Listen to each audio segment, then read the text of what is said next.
Assalamualaikum warahmatullahi wabarakatuh. Saya Bina Marcella dengan NPM 2110631213 dari Gizi kelas 2B Universitas Singapura Bangsa Karawang.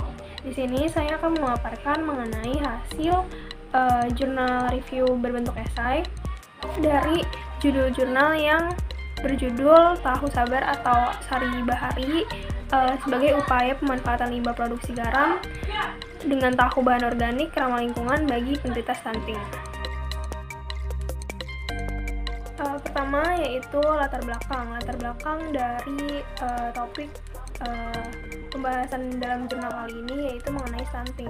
Stunting merupakan keterlambatan tumbuh yang utamanya diderita balita rentang umur 0 sampai 59 bulan. Stunting ini bila baca dari indikator Z-score, yaitu anak yang mengalami indikator Z-score di bawah angka min 2 SD. Untuk poin kedua dari latar belakang ini adalah masih ketergantungan dengan stunting, yaitu pentingnya pemenuhan kebutuhan gizi balita yang bersumber dari zat gizi makro dan zat gizi mikro. Zat gizi makro antara lain karbohidrat, protein, lemak, dan air. Dan zat gizi mikro antara lain vitamin dan mineral, di mana contohnya adalah kalsium, fosfor, vitamin B yang terdiri dari tiamin, riboflavin, vitamin B12 dan lainnya. Karena alasannya adalah pemenuhan dari kebutuhan zat gizi makro dan mikro di sini adalah dapat mempengaruhi pertumbuh kembangan utama yang dibutuhkan oleh si bayi tersebut. Untuk latar belakang yang ketiga yaitu pentingnya peningkatan kualitas bahan pangan dengan kandungan berbagai zat gizi yang tinggi.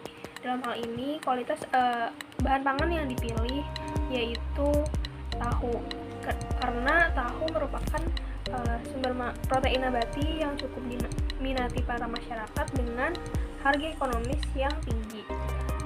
Hal ini juga didukung karena tahu memiliki struktur asam amino yang lengkap dan diyakini mudah diabsorpsi dan dapat menyumbang energi sebesar 85-98%.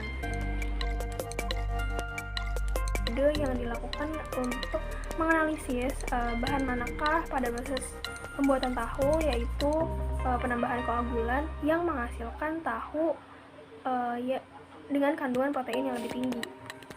Metode yang dilakukan yaitu observasi dengan membandingkan proses pembuatan tahu yang menggunakan pengental cuka dan satunya lagi menggunakan pengental nigarin. Pembahasan yang kedua yaitu merupakan hasil uji fisis volume air limbah yang dihasilkan, di mana koagulan tahu yang diproses dengan koagulan nigarin menghasilkan limbah yang lebih sedikit karena dipengaruhi oleh koagulasi secara isoelektris yang langsung pada saat nilai pH larutan mendekati titik isoelektrik protein pada proses pembuatan tahu di awal. Maka dari itu, hal ini yang menyebabkan proses pembuatan tahu yang menggunakan koagulasi nigarin menghasilkan limbah yang lebih sedikit. Yang ketiga yaitu merupakan hasil uji analisis kandungan.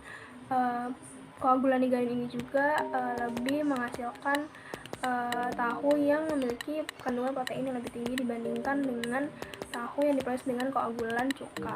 Hal ini dipengaruhi dari penggunaan koagulan nigarin yang dapat membentuk protein dengan bantuan ikatan isopeptid yang dibentuk dari kelompok amida dalam residu glutamin dan kelompok asam amino yang di residu oleh lisin.